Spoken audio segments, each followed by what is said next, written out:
السلام علیکم. حکیم سید اسلم شاہ حاضر خدمت ہوں. ناظرین، انسانی دماغ حسن کی دلکشی سے کیوں متاثر ہوتا ہے؟ کیا انسان پرکشش زندگی سے بے نیاز بھی ہو سکتا ہے؟ اور یہ جذبات، نفسیات، خیالات کس غضب سے پیدا ہوتے ہیں؟ ناظرین، طبی نقطہ نگاہ سے دیکھا جائے تو حسن کی دلکشی سے صرف وہی دماغ متاثر ہوتے ہیں جن میں لذت اور مسرت کا زیادہ احساس پایا جاتا ہے، اور جن لوگوں کی طبیعت میں خوف، ندامت اور غم کے جذبات زیادہ ہوتے ہیں وہ لوگ حسن کی پرکشی اور دلکشی کی لذت سے لطف اندوز نہیں ہو پاتے اور نہ ہی اپنے جذبات کا اظہار کر سکتے ہیں، کیونکہ یہ وہ نفسیاتی جذبات ہیں جو اعضائے رئیسہ دل، دماغ، جگر کی مختلف تحریکوں سے پیدا ہوتے ہیں، جو تعداد میں 6 ہیں. ناظرین، ہر ایک عضو رئیس سے 2 جذبات متاثر ہوتے ہیں. مثلاً جگر کی اعصابی تحریک سے غصے کا اظہار ہوتا ہے اور عضلاتی تحریک سے غم میں مبتلا ہوتا ہے. دماغ کی اعصابی تحریک میں ندامت کا جذبہ اظہار ہوتا ہے اور عضلاتی تحریک میں خوف کا غلبہ ہوتا ہے. قلب اپنی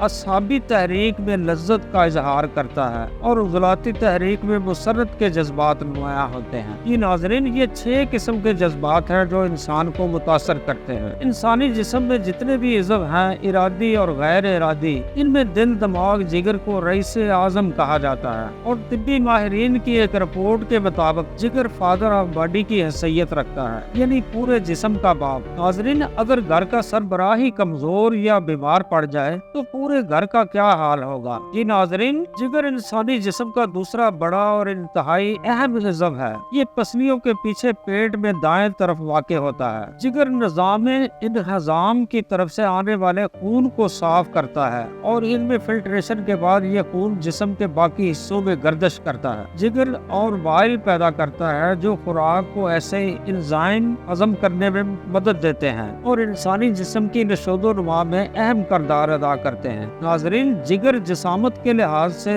اعضائے رئیسہ دل، دماغ سے بڑا ہوتا ہے. یہ انتہائی اہم کیمیائی اجزاء کی تیاری اور جسم میں موجود فضلات اور زہریلے مادوں کو صاف کرتا ہے. ویسے تو جگر میں کینسر بہت کم ہوتا ہے، لیکن دوسرے اعضاء سے سرطانی خلیات جگر تک بڑی آسانی سے پہنچ جاتے ہیں، جو جگر کے ذریعے جسم کے دوسرے اعضاء تک بھی پہنچ جاتے ہیں. اس لیے موٹاپے سے بچنے کی تجاویز دی جاتی ہے، کیونکہ موٹاپے کے باعث جگر کینسر کے خطرات بھی بڑھ جاتے ہیں. ناظرین، دنیا کے جن علاقوں میں جگر کے وبائی امراض پائے جاتے ہیں وہاں پر جگر کے کینسر کے امکانات زیادہ ہوتے ہیں، اور وہ لوگ جو الکوہل کا استعمال کرتے ہیں وہ بھی اس مرض کا شکار ہو سکتے ہیں. ناظرین، عورتوں میں خون کی کمی اس وجہ سے ہوتی ہے جب ماہواری کا دورانیہ بڑھ جائے یا کثرت طبز کی بیماری، اور جسم میں وٹامنز کی کمی سے جسم کا رنگ پھیکا اور بے رونق، سست، نڈال، اختلاج قلب، ہاتھ پاؤں پر ورم، سر چکرانا اور چہرہ زرد ہو جاتا ہے. ناظرین، جب انسان بستر پر لگ جاتا ہے تو علاج معالجے میں بہت سی مشکلات پیش آتی ہیں. آج آپ کے لیے ایک ایسا شربت تجویز کیا ہے جسے ہیموگلوبین کہتے ہیں، جس کے استعمال سے نہ صرف آپ کا مدافعاتی نظام طاقتور ہو جائے گا بلکہ اس کی وجہ سے خون بنے گا، اور اس کے ساتھ آپ کے جسم میں توانائی بھی آ جائے گی اور چہرے پر تازگی اور نکھار آ جائے گا. یہ شربت خواتین میں حمل کی کمزوری اور دودھ کی کمی کو ختم کرتا ہے. جسمانی اور جنسی صحت کے لیے بھی لاجواب ہے. اس شربت کو کم از کم 1 ماہ تک استعمال کیا جائے. ناظرین، شربت کا نسخہ حاضر خدمت ہے.